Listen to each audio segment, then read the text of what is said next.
السلام علیکم ورحمۃ اللہ۔ عورت کا نصیب۔ چھوٹے بھائی کی جہاں پہلے شادی کرنا چاہتے تھے تب بھائی کو بکریاں پالنے کا شوق تھا۔ وہ لڑکی ہمارے قریبی رشتہ داروں میں سے تھی۔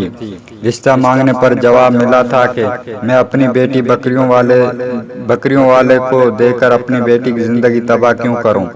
خیر، وہ کہتے ہیں کہ کسی کا ایسا جملہ یا انسان کو بوسٹ کر دیتا ہے یا پھر خدا اپنی عطا کے ذریعے انسان کو بتاتا ہے کہ تم کون ہوتے ہو، حکمرانی میری ہے اور میں جسے چاہوں جو چاہوں عطا کر سکتا ہوں۔ اس کے بعد چھوٹے بھائی نے درزی کا کام کیا، وہ بھی چھوڑ دیا، پھر مارکیٹ میں داخل ہو گیا۔ بعد میں اپنا ذاتی چوڑیوں کا کام شروع کر دیا۔ اللہ دیتا گیا اور اپنی عطا کرتا گیا۔ اسی دوران ہم نے بھائی کا رشتہ کسی اور جگہ طے کر دیا۔ بہت کم وقت میں چھوٹے بھائی نے بہت بڑی کامیابی حاصل کرتے ہوئے بہت بڑا بزنس کھڑا کر لیا اور پھر بھائی کی شادی کر دی۔ شادی کے بعد بزنس مزید کئی گنا بڑھ گیا۔ اس وقت اس بکریوں والے، تنزیہ جملے والے، چھوٹے اور کم عمر لڑکے کو ڈی جی خان کی چوڑی مارکیٹ اور حیدرآباد کی مارکیٹ سیٹ آسم کے نام سے جانتی اور بلاتی۔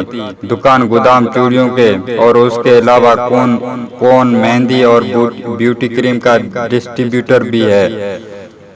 ایک اور کزن کے لیے جب تایا ابو نے پھوپھو کی بیٹی مانگی تو میرا کزن تب اے سی اور فریج کا میکینک تھا۔ پھوپھا جی نے اعتراض کیا کہ میکینک کو اپنی بیٹی نہیں دینی، لیکن پھوپھو باضد تھی کہ اپنے بھتیجے کو ہی دوں گی۔ رشتہ طے ہو گیا، کزن کی اسی سے شادی ہو گئی۔ آج اسی میکینک کے پاس 2 ذاتی گاڑیاں، اپنے مکان اور دکانیں ہیں۔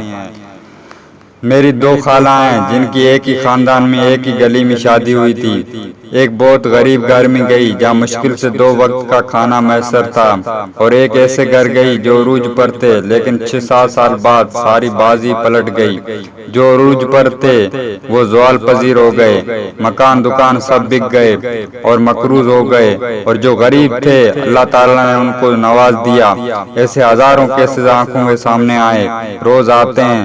آپ لوگوں کے سامنے بھی ایسے کئی کیسز ہوں گے۔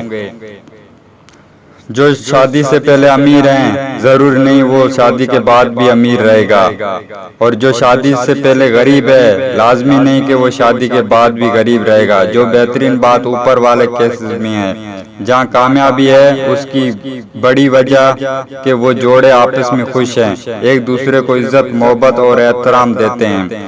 آپس کی ناچاکی رزق کو دیمک کی طرح چاٹ جاتی ہے اور برکت کا جوں کی طرح خون چوس لیتی ہے۔